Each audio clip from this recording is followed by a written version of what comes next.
मन के किसी कोने में छिपा हो अंधेरा, वह अंधेरा ब्रह्म विद्या के प्रकाश से नष्ट हो जाता है, नष्ट हो जाता है।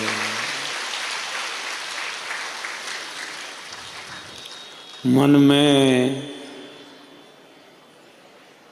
बहुत जटिलताएं हैं, मन में बहुत विषमताएं हैं। मन पर नियंत्रण न होने से ही समाज में विसंगतियां दिखती हैं। ईर्ष्या, द्वेष, घृणा, कलह, अशांति, यह सब अनियंत्रित मन से ही तो हो रहा है। असंयमित मन से ये समस्त दुर्भावनाएं बढ़ती हैं। जितना हमारा मन शुद्ध होगा, जितना हमारा मन पवित्र होगा, आत्म कल्याण का मार्ग उतना ही गतिशील होगा, उतना ही गतिमान होगा।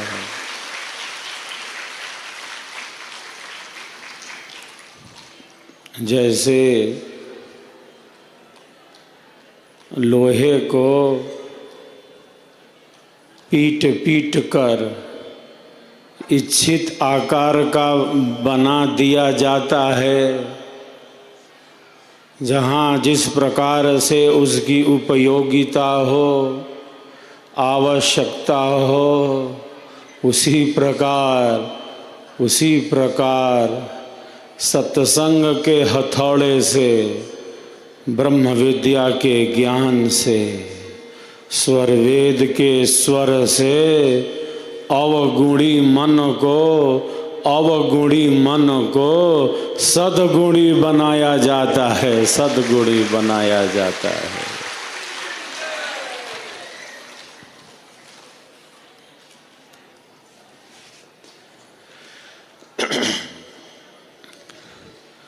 अवगुणी मन को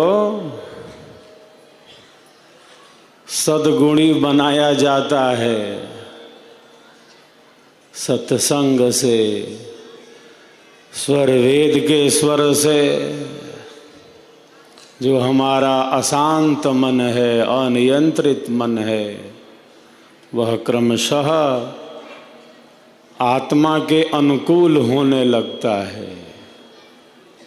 मन एव मनुष्याणां कारणं बंध मोक्षयोः। यह मन ही है जो हमारे बंधन का कारण है, और प्यारे साधकों साधिकाओं, यह मन ही है जो हमारे मोक्ष का कारण बन जाता है, परम आनंद का कारण बन जाता है। इसीलिए मैं कहता रहता हूँ, मन को आत्मा का मित्र बनाएं, मन को आत्मा का मित्र बनाएं। इससे हमारा जो मन है वह आत्मिक गुणों के ही निकट होगा। बार बार मन की आलोचना करने से मन नियंत्रित होता है क्या? मन को तो सत्संग चाहिए, मन को तो अध्यात्म का प्रवाह चाहिए। जैसे समुद्र के ऊपरी भाग में ऊंची उठती तरंगें तरंगित होती जा रही हैं। समुद्र के ऊपरी भाग में ऊंची उठती ये तरंगें टकराती जा रही हैं। तरंगों के लड़ने से, तरंगों के टकराने से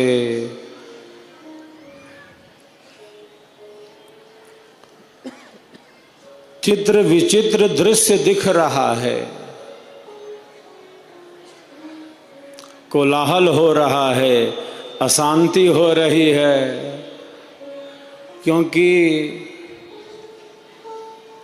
समुद्र के ऊपरी भाग में ऊंची उठती ये तरंगें टकराती जा रही हैं। तरंगों के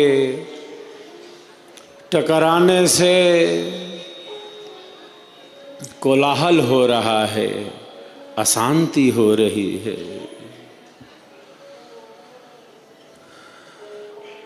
ये दृश्य है समुद्र के ऊपरी भाग का, समुद्र के बाह्य धरातल का। मैं बड़ी तरंगों में संघर्ष है, तरंगों में युद्ध है, तरंगों में टकराव है। मैं तू यह वह। समुद्र के ऊपरी भाग में कितनी हलचल है। साहिब कहते हैं, सात समुंदर की लहर, सात समुंदर की लहर, मन की लहर है एक। कोई एक हरिजन उबरा, कोई एक हरिजन उबरा, डूबी नाव अनेक, डूबी नाव अनेक।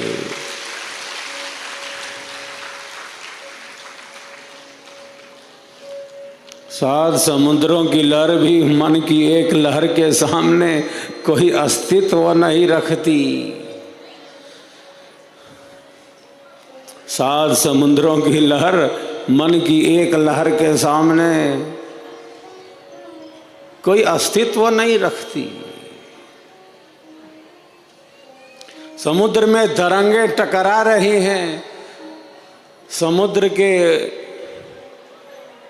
ऊपरी भाग में इतनी हलचल है।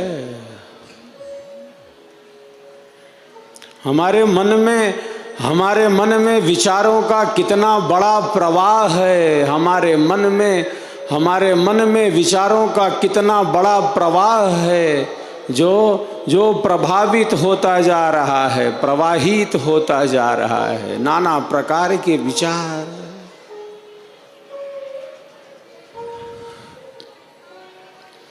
प्रातः जागरण से लेकर रात्रि शयन तक, प्रातः जागरण से लेकर रात्रि शयन तक विचारों की कितनी श्रृंखला है। कब कैसे विचार आए, कब कैसे विचार आए। जो साधक हैं, जो साधिकाएं हैं, जो साधक हैं, जो साधिकाएं हैं, वे देखते हैं अपने विचारों को, वे देखते हैं अपने विचारों को। जो अध्ययन करता है, जो अध्ययन करता है अपने विचारों का, वही अशुभ विचारों से अपने को मुक्त कर लेता है, अपने को अलग कर लेता है।